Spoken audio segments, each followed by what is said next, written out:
My name is Carl Miller, Your Honor. And you, ma'am?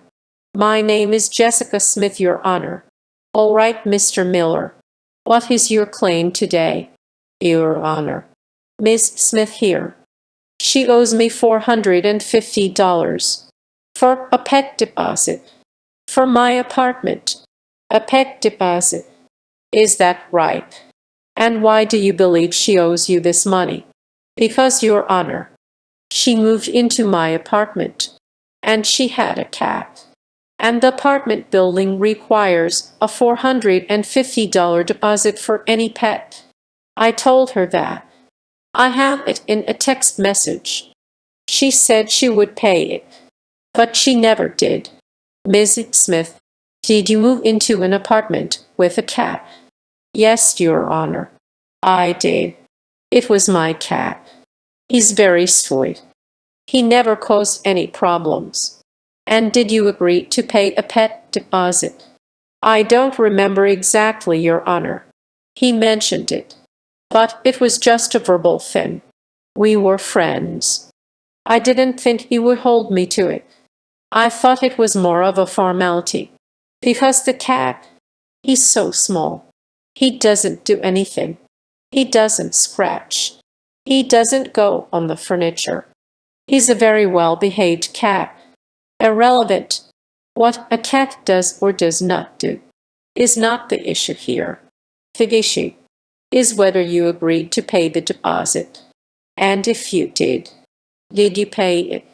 Mr. Miller, do you have any proof of this agreement? Yes, Your Honor. I have a text message here, right here on my phone, from her. She says, "Okay, I'll get that pet deposit to you next week." See? Next week. That was 6 months ago. Ms. Smith, did you send this text message? Yes, Your Honor.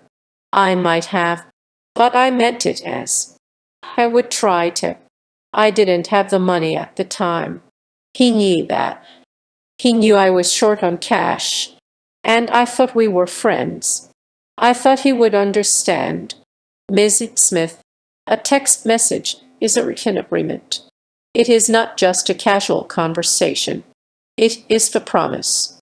And in this case, a promise to pay. The fact that you were friends does not absolve you of your responsibility. He is a landlord, and you are a tenant. And the apartment complex has rules. And one of those rules is a pet deposit, and you agreed to pay it.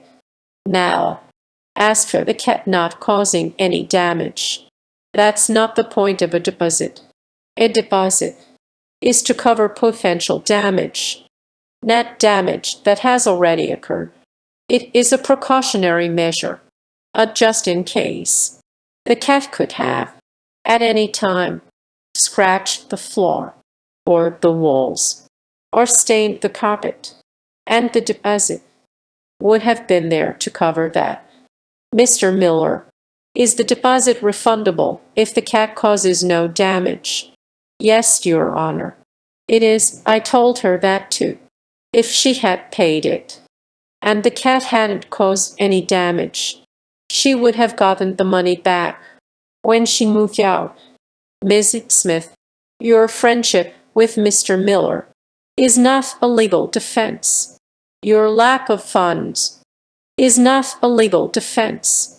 Your belief that the cat is well behaved is not a legal defense. You agreed to pay the deposit. You did not pay it. And now, he has a right to the money, because he had a right to that security. The money was his to hold, not for you to keep. He was the one who was going to be responsible to the apartment complex for any damage your cat might have caused. I find in favor of the plaintiff. Mr. Miller. Ms. Smith, you owe Mr. Miller $450. Case closed. My name is David Chen, Your Honor. And you, ma'am? My name is Maria Sanchez, Your Honor. All right, Mr. Chen. What is your claim today? Your Honor, I'm here because Ms. Sanchez here. She rented my car. My car. My beautiful car. And she owes me $1,500 for damages. Damages. Is that right? And when did this happen? Last month, Your Honor. We're in a car share group. A private group. On the internet. You list your car. Someone rents it for a few days. It's easy. It's simple. She rented my car for a weekend trip.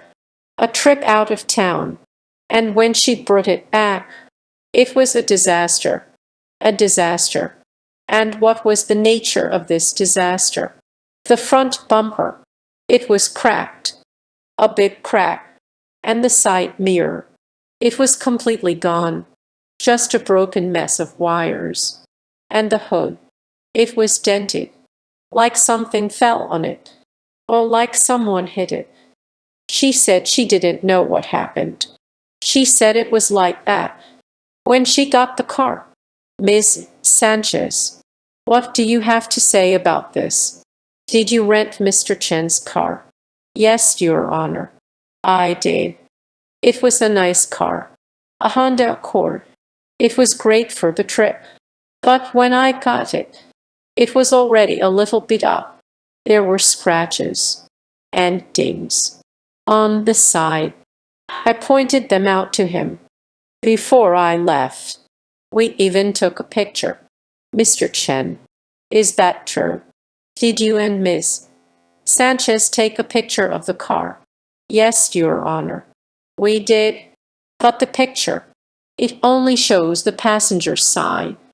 And the damage, the major damage, is on the driver's side. The front bumper and the side mirror. That's a different story.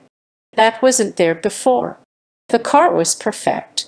Ms. Sanchez, what is your side of the story? About the front bumper and the side mirror, Your Honor. I swear, I have no idea how that happened. I drove the car carefully. I went to visit my family. And then I came back. The car was parked in a bush at my brother's house. The whole time. I didn't hit anything. Nothing hit me. Maybe something happened while it was parked. I don't know. But I am not responsible. It's not my fault. Mr. Chen, did you have insurance on this car? For this kind of car sharing? Yes, Your Honor. I do. But my deductible is the $1,000. And the repairs. The mechanic said it would be $2,000. At least. I want her to pay for it. The deductible. And the rest. The $1,500. She should pay for my loss. Ms. Sanchez, were you denying that the damage happened while you had the car? No, Your Honor. I can't deny that. I had the car. But I can't explain it. I can't explain how it happened. And it's not fair to make me pay for something that I didn't do. I'm not a bad driver. I've never had an accident in my life. This is the case of possession. When you rent something, when you take it into your possession, you become responsible for it. You, Ms. Sanchez, took Mr. Chen's car. You had it for a weekend. During that weekend, the car sustained damage. Whether you know how it happened or not is irrelevant. It happened on your watch. It happened while you had control of the vehicle.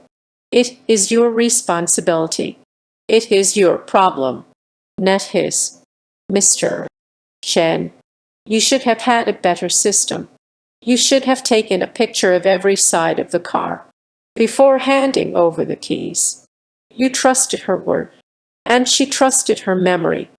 And now you're both here with the damaged car. But the law is clear. When you borrow, you are responsible. I find in favor of the plaintiff. Mr. Chen. Ms. Sanchez, You owe Mr. Chen $1,500. Case closed.